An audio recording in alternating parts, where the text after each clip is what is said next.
Bonjour tout le monde, je suis Antoine. Gabriel, ce matin j'ai pris le bus pour venir au studio. D'habitude je viens en vélo, mais il pleuvait. Le bus était bondé. Bienvenue sur Waspoken French, cher auditeur.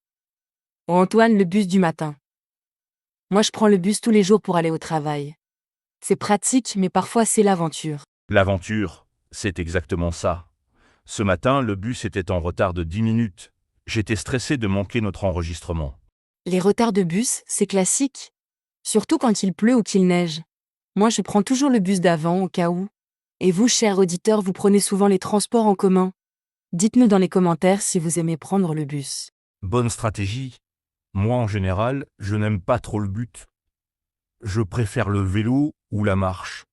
Mais parfois, on n'a pas le choix. Pourquoi tu n'aimes pas le bus? Moi au contraire, j'aime bien. Je peux lire, écouter de la musique, regarder le paysage par la fenêtre. C'est vrai que c'est relaxant. Mais moi, j'ai l'impression de perdre du temps. En vélo, je fais de l'exercice en même temps que je me déplace. Je comprends. Chacun a sa préférence. Et puis en bus, on dépend des horaires. Si on rate le bus, il faut attendre le suivant.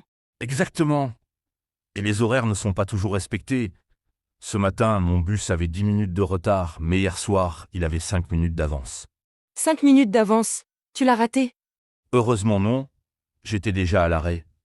Mais j'ai vu des gens courir pour l'attraper. Ils étaient furieux. C'est frustrant. Les bus en avance, c'est rare mais ça arrive. Dans ma ville, il y a une application qui donne les horaires en temps réel. Une application, c'est génial. Dans ma ville aussi. Ça s'appelle comment? Chez moi, c'est Citybus. On voit où est le bus sur une carte, combien de minutes il reste avant l'arrivée. Très pratique. Moi, c'est Bus Time. Même principe. Ça évite d'attendre dans le froid sans savoir quand le bus arrive. Cher auditeur, vous utilisez des applications pour les transports publics. Et parlons du confort. Moi, j'aime bien les nouveaux bus. Ils ont l'air conditionné, des sièges moelleux, parfois même le Wi-Fi. Le Wi-Fi dans le bus, c'est moderne. Mais les anciens bus sont moins confortables. Siège dur, pas de climatisation, beaucoup de bruit. C'est vrai. Et en été, dans un vieux bus sans climatisation, c'est terrible.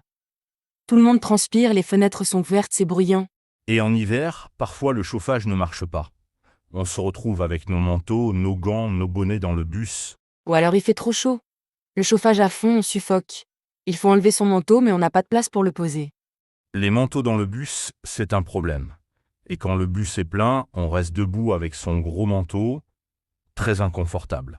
Parlons justement de l'affluence. Aux heures de pointe, les bus sont bondés. Tout le monde se serre, se pousse. Les heures de pointe, entre 7h et 9h le matin, entre 17h et 19h le soir, l'enfer. Moi, j'ai de la chance. Mon travail commence à 10h. Je prends le bus à 9h30 quand c'est plus calme. Tu as de la chance? Moi, quand je prends le bus à 8h, c'est la cohue. Des gens partout, impossible de s'asseoir. Et les places prioritaires, tu les respectes? Bien sûr, les places pour les personnes âgées, les femmes enceintes, les personnes handicapées, c'est normal de les céder. Malheureusement, tout le monde ne le fait pas. J'ai vu des jeunes rester assis pendant qu'une dame âgée était debout. Pas très poli. C'est irrespectueux. Moi, dès que je vois quelqu'un qui en a plus besoin que moi, je me lève. Question d'éducation. Exactement.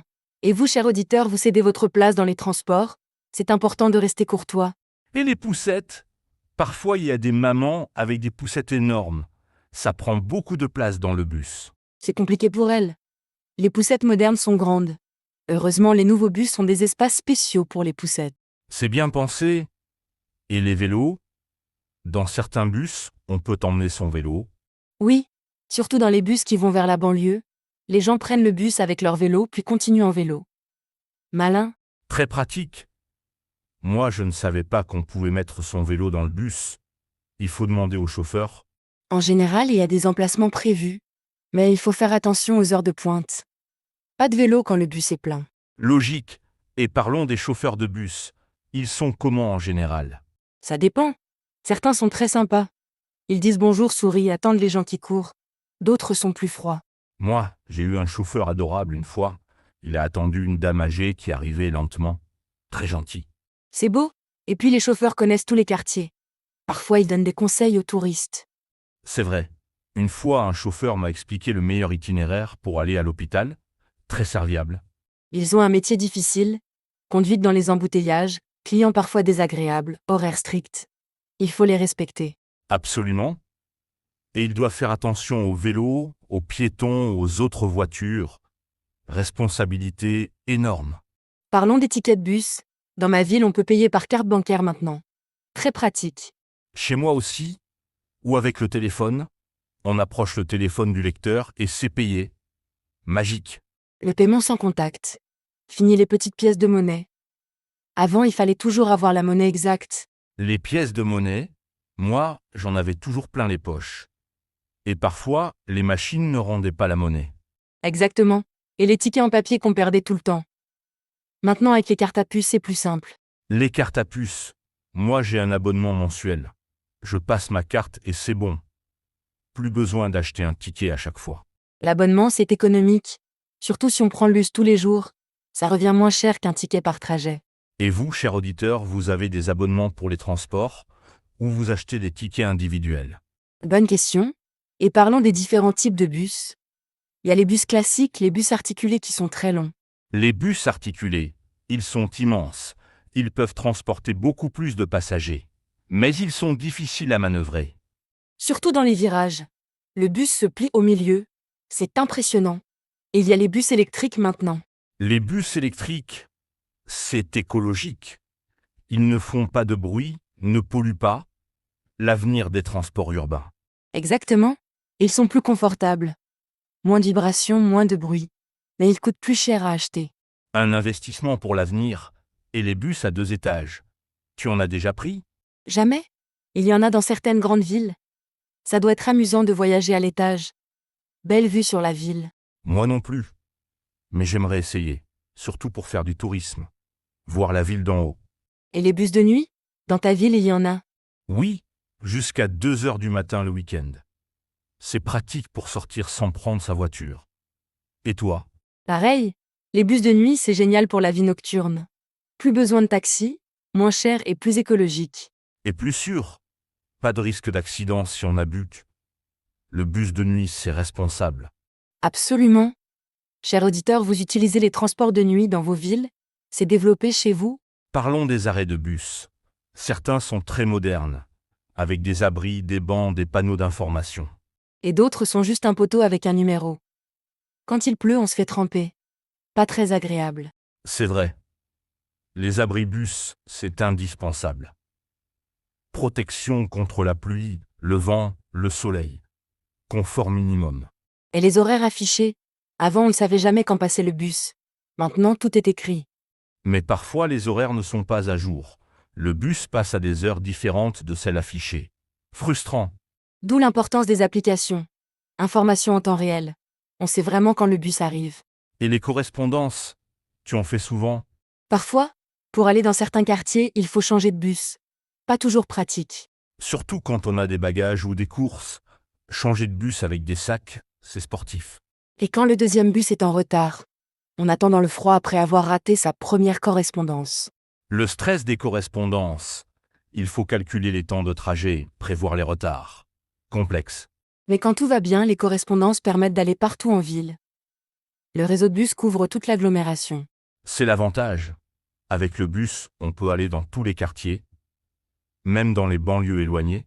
Et c'est moins cher qu'un taxi, surtout pour les longues distances. Un ticket de bus coûte combien chez toi? 1,50 €. Et toi? Pareil. 1,50 € pour un trajet simple. Abonnement mensuel à 50 €. Raisonnable. 50 € par mois. Moins cher qu'une voiture. Pas d'essence, pas d'assurance, pas de parking à payer. Exactement. Le bus, c'est économique et écologique. Un bus peut transporter 50 personnes. Ça fait 50 voitures en moins sur les routes. Très bon pour l'environnement. Moins de pollution, moins d'embouteillage. Il faudrait que plus de gens prennent le bus. Le problème, c'est l'image. Certaines personnes pensent que le bus, c'est pour les gens qui n'ont pas de voiture. C'est dommage. Le bus, c'est un choix intelligent. Confort, économie, écologie. Que demander de plus? Et la sociabilité? Dans le bus, on croise des gens différents. Jeunes, vieux, étudiants, travailleurs. C'est la vraie vie. C'est vrai. En voiture, on est isolé. En bus, on fait partie de la communauté. On observe, on écoute, on apprend. Chers auditeurs, vous avez des anecdotes amusantes dans les bus? Des rencontres, des situations drôles? Racontez-nous. Moi, une fois, j'ai aidé un touriste japonais à trouver son chemin. Il ne parlait pas français, moi pas japonais. On a communiqué par gestes. C'est beau? Le bus, ça crée des liens. Une fois, une dame m'a offert des bonbons parce que j'avais cédé ma place à son petit-fils. Adorable. Ces petits gestes de gentillesse. Le bus révèle le meilleur de l'humanité. Enfin, pas toujours. Pas toujours, c'est vrai. Parfois, il y a des gens désagréables. Musique trop forte, téléphone à haute voix, mauvaise odeur. Ah, les téléphones. Les gens qui parlent très fort de leur vie privée. Tout le bus connaît leurs problèmes. Et la musique sans écouteurs. Chacun sa musique. Mais il faut respecter les autres. Écouteurs obligatoires. Exactement. Le respect est mutuel. Dans un espace public comme le bus, il faut penser aux autres. Et vous, cher auditeur, ça vous arrive d'être agacé dans les transports? Comment vous réagissez? Moi, j'essaie de rester zen. Je mets mes écouteurs et j'écoute de la musique ou un podcast, comme Was Spoken French. Excellente publicité. Écouter des podcasts français dans le bus, c'est parfait pour apprendre. Temps de trajet utile. Transformer le temps de transport en temps d'apprentissage. Génial.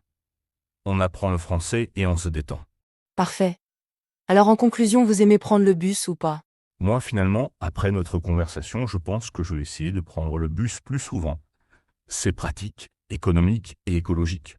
Excellent. Moi, je confirme, j'aime bien le bus. Avec un bon livre ou un podcast, le trajet passe vite. Et on participe à la protection de l'environnement, un geste civique. Merci Gabriel pour cette discussion sur les bus. Merci Antoine, et merci à tous nos fidèles auditeurs de Wow Spoken French. N'hésitez pas à prendre le bus en écoutant nos podcasts. Excellente idée, bonne journée à tous, et bon voyage à ceux qui prennent le bus aujourd'hui. Au revoir tout le monde. Que vos trajets en bus soient agréables. À très bientôt sur Wow Spoken French.